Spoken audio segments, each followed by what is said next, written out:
الحمد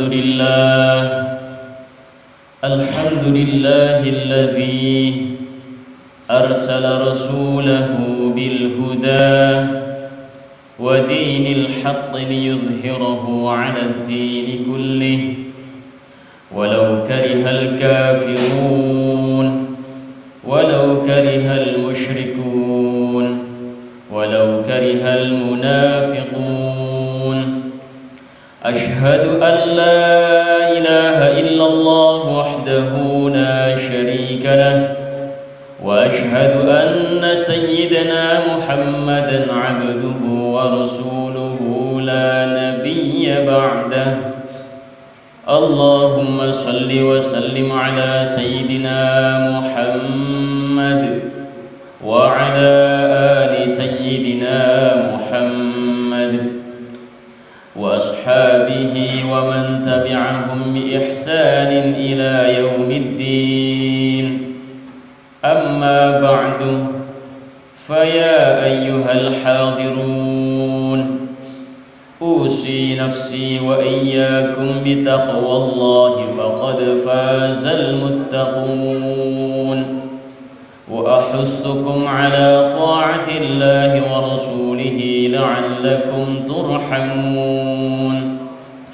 وإذا قرئ القرآن فاستمعوا له وأنصتوا لعلكم ترحمون بسم الله الرحمن الرحيم ولقد آتينا لقمان الحكمة أن اشكر لله ومن يشكر فإنما يشكر لنفسه ومن كفر فإن الله غني حميد. Hadirin yang mulia, jamaah salat Jumat rahimani Allah wa iyyakum ajma'in. Puji syukur kehadiran Allah Subhanahu wa taala, Tuhan yang telah mengutus seorang Rasulullah sallallahu alaihi wasallam membawa hidayah untuk seluruh alam dengan bekal dinil haq, yaitu agama yang benar, agama Islam. Hari ini adalah tanggal 1 bulan Rabiul Awal atau bulan Maulid, di mana nanti tanggal 12 Rabiul Awal merupakan tanggal yang spesial bagi segenap kaum muslimin, terutama orang-orang yang beriman, di mana tanggal 12 Rabiul Awal hari Isnin Nabi dilahirkan. Tanggal 12 Rabiul Awal Nabi dihijrahkan. Tanggal 12 Rabiul Awal merupakan hari atau tanggal di mana baginda Rasulullah sallallahu alaihi wasallam diwafatkan. Merupakan hari yang dipilih oleh Allah, bukan serba dadakan atau kebenaran, tapi memang hari yang memiliki keistimewaan. Maka sepatutnya segenap kaum muslimin melakukan amalan-amalan istimewa, baik amalan ubudiyah maupun maliyah, ketika menyambut datangnya tanggal 12 Rabiul Awal, sebagai wujud rasa syukur atas nikmat yang paling besar dibandingkan nikmat dikaruniai ladang berhektar-hektar, dibandingkan nikmat dikaruniai kebun berhektar-hektar, dibandingkan nikmat memiliki sawah yang luas sejauh mata memandang, dan nikmat kesehatan dan lainnya jauh lebih penting, yaitu nikmat iman dan nikmat Islam yang disampaikan oleh baginda Rasulullah Muhammad sallallahu alaihi wasallam, yang dimana beliau dilahirkan pada tanggal 12 Rabiul Awal. Pentingnya bersyukur adalah salah satu bukti bahwa kita memperingati dan juga menindaklanjuti nikmat yang telah dikaruniakan kepada kita. Hadirin yang mulia, rahimani Allah wa iyyakum ajma'in.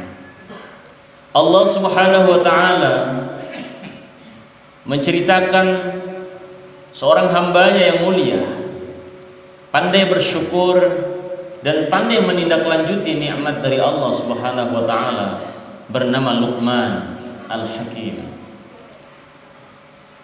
Diceritakan oleh Allah dalam Al-Qur'an surat Luqman ayat 12. Bismillahirrahmanirrahim.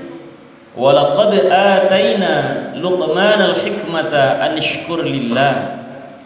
Dan sungguh telah kami karuniakan, yaitu kepada Luqman al-hikmah, tingkah laku yang sesuai dengan ridho Allah Subhanahu wa taala. Di dalam umat Nabi Muhammad al-hikmah dimaknai sebagai as-sunnah. Tapi secara umum bagi nabi atau aulia Allah sebelum Rasulullah Muhammad, al-hikmah dimaknai adalah perbuatan dan niat yang bersesuaian atau sesuai dengan apa-apa yang diridhoi oleh Allah Subhanahu wa taala. Tidaklah segala sesuatu yang diizinkan oleh Allah merupakan sesuatu yang diridhoi oleh Allah. Boleh jadi sesuatu yang dikaruniakan kepada kita, nikmat yang begitu besar, justru bukanlah nikmat. Karunia itu justru istidraj, tipu daya yang menyilaukan mata, menyingkap hati kita, menutup hati kita dari pengabdian kita kepada Allah Subhanahu wa taala. Sehingga semakin banyak harta semakin malas menjalankan sholat fardu 5 waktu. Semakin bertumpuk harta semakin melimpah panen, semakin kikir, bakhil, pelit mengeluarkan zakat, infak, sedekah. Semakin banyak harta melimpah di setiap titik, selayang pandang mata memandang, justru semakin berat untuk mendaftarkan dirinya berangkat haji, menunaikan rukun Islam yang kelima. Maka ini adalah istidraj, sebagaimana istidraj yang dikaruniakan kepada Dajjal dan para pengikutnya. Namun jika karunia atau fadl itu merupakan nikmat dari Allah Subhanahu wa taala, maka tentu Allah akan menambah nikmat itu. Dan tanda-tanda bahwa itu merupakan bukan istidraj melainkan nikmat adalah dimudahkannya langkah kaki kita untuk melangkah kepada segala kebaikan, dilunakkannya hati kita, dilembutkannya hati kita untuk menjalankan hal-hal yang diperintahkan oleh Allah dan dicontohkan oleh Rasulullah SAW. Dimudahkannya hati dan tangan kita untuk mengeluarkan harta benda di jalan Allah Subhanahu wa taala, untuk menolong agama Allah Subhanahu wa taala. Maka oleh karena itu ayat tadi menjelaskan, wa may yashkur, barang siapa yang bersyukur, fa innama yashkuru li nafsihi, maka sesungguhnya dia bersyukur untuk dirinya sendiri. Karena jikalau dia tidak bersyukur, maka setiap jengkal langkahnya, setiap tarikan helai nafasnya akan dihisab oleh Allah Subhanahu wa taala. Allah akan memintakan pertanggungjawaban tangan dan juga seluruh dalam jasadnya. Allah kunci mulutnya yang suka berkelah. Al-yauma nakhtimu ala afwahihim wa tukallimuna aydihim wa tashhadu arjuluhum bima kanu yaksibun. Hari ini yaitu hari didatangnya hisab. Nakhtimu ala afwahihim, kami akan kunci mulut mereka yang suka berdusta. Wa tukallimuna aydihim, kami akan bertanya cukup kepada tangan mereka. Lalu wa tashhadu arjuluhum, kami akan jadikan langkah kaki mereka sebagai saksi kehidupan mereka. Bima kanu yaksibun, terhadap segala sesuatu yang mereka usahakan. Yaksibun adalah usaha yang berkaitan dengan harta benda, berbeda dengan amal. Amal adalah perbuatan yang berkaitan dengan selain harta benda. Jadi apa yang kita usahakan, langkah kaki kita, tangan kita, helai nafas kita yang berkaitan dengan ekonomi kita, ekonomi keluarga kita, semuanya akan dimintai pertanggungjawaban oleh Allah Subhanahu wa taala.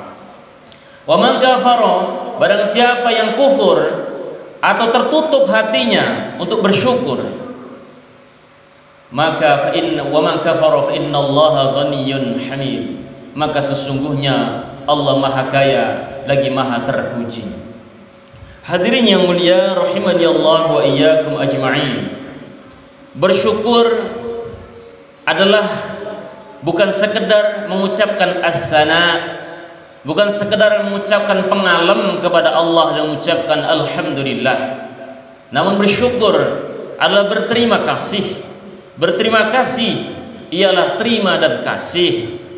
Oleh karena itu, ketika misalkan seorang majikan memberikan gaji pendahuluan atau modal pendahuluan kepada kita, tentu kita akan mengucapkan terima kasih, dan terima kasih itu akan diterima ketika kita menjalankan apa yang menjadi tugas kewajiban kita. Semisal kita diperintah atau dimintai untuk kerja di sebuah ladang atau sawah, lalu kita meminta upah terlebih dahulu untuk modal, untuk membeli beras, untuk kehidupan sehari semalam, maka ucapan terima kasih kita tidak ada gunanya kepada yang memberikan upah kepada kita jika kita tidak menjalankan apa yang menjadi tugas kita. Hadirin yang mulia rahimani Allah wa iyyakum ajma'in, bersyukur atas nikmat iman dan nikmat Islam adalah salah satu hal yang bersifat wajib.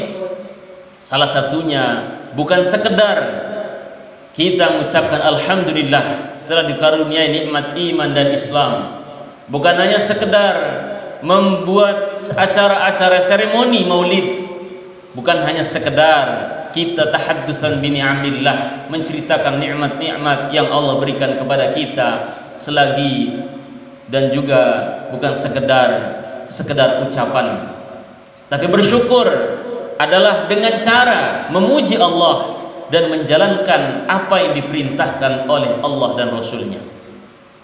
Oleh karena itu Rasulullah SAW pernah bersabda dalam hadis riwayat Ahmad, Rasulullah mengatakan, man lam yashkurillah lam yashkurin nas. Seseorang belum disebut bersyukur kepada Allah sebelum dia bersyukur atau berterima kasih kepada orang di mana dia menerima nikmat itu, maka dia harus berterima kasih. Salah satu tanda berterima kasih kita kepada Rasulullah SAW, salah satunya mungkin memperingati hari Maulid dan menjalankan apa yang telah disampaikan oleh Rasulullah Muhammad SAW, karena itulah yang disebut iman. Iman menurut para ulama ialah tasdiqul qalbi bima jaa bihin nabiyyu sallallahu alaihi wasallam. Iman adalah membenarkannya hati kita, meyakininya hati kita terhadap apa yang dibawa atau disampaikan oleh baginda Rasulullah SAW. Takrirum bil lisan, langkah pertama adalah takrir dengan lisan, dengan mengucapkan asyhadu an la ilaha illallah wa asyhadu anna muhammadar rasulullah. Lalu wa amalun bil af'al, perbuatannya yaitu tindakannya mengerjakan apa yang diperintahkan oleh Allah, apa yang dilarang oleh Allah melalui baginda Rasulullah SAW. Dan juga setiap ucapan, langkah dan niatnya semata-mata karena Allah Subhanahu wa taala. Itulah yang disebut cara bersyukur kepada Allah, dengan cara menuruti apa yang disampaikan, apa yang dibawa oleh Rasulullah sallallahu alaihi wasallam. Hadirin yang mulia rahimani Allah wa iyyakum ajma'in.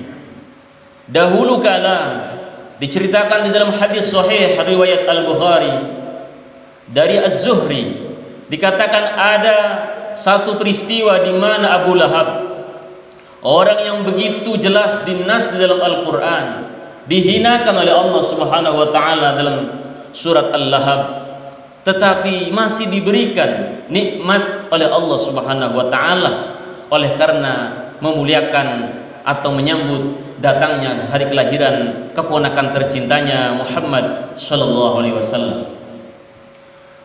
Adalah Suwaibah, budak dari Abu Lahab yang dimerdekakan oleh Abu Lahab ketika mendengar bahwa Aminah, yaitu adiknya, telah melahirkan seorang putra bernama Muhammad.